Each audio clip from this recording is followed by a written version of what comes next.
केंद्रीय गृहसचिव गोविंद मोहन यांनी केंद्राचे मुख्य सचिव यांना पत्र लिहून दिनांक 11 मार्च 2026 रोजी जनगणना संदर्भात जनगणना आयुक्तांना कळवावे असे सूचित केले आहे। ही या पत्राची इंग्रजी भाषेत असणारी मुख्य प्रत असून त्याचा मराठीमध्ये तपशील पुढील प्रमाणे आहे।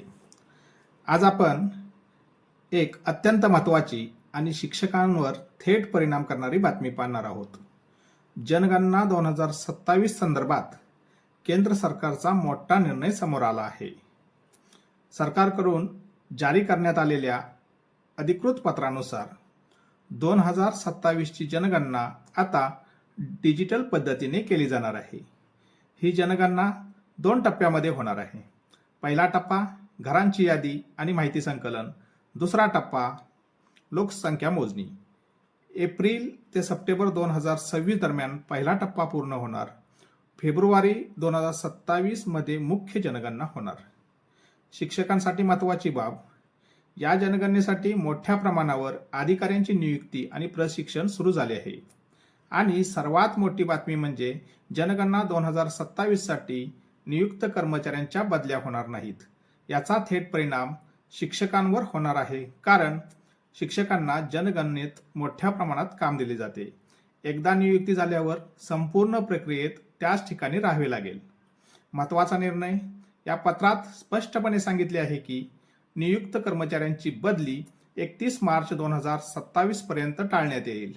यामुळे प्रशासनाला जनगणना सुरळीत पार पाडता येईल।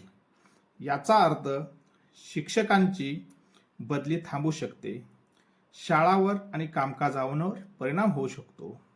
निष्कर्ष, जनगणना 2027 ही पूर्णपणे डिजिटल आणि मोठ्या प्रमाणात होणार आहे आणि यासाठी प्रगणक सुपरवायझर म्हणून शिक्षकांची नियुक्ती केली आहे।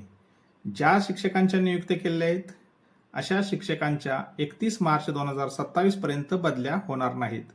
त्यामुळे चालू वर्षी शिक्षकांच्या बदल्या निश्चितपणे होणार नाहीत किंवा त्या करण्यात येऊ नयेत असे मुख्य सचिवांनी जनगणना आयुक्तांना सूचित करावे असे केंद्रीय गृहसचिवांनी या पत्राद्वारे कळवलेले आहे। त्यामुळे बदल्या होऊ इच्छिणाऱ्या शिक्षकांसाठी ही बातमी थोडीशी दुःखदायक आहे।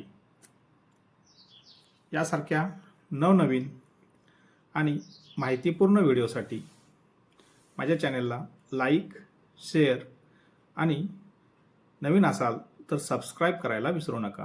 धन्यवाद।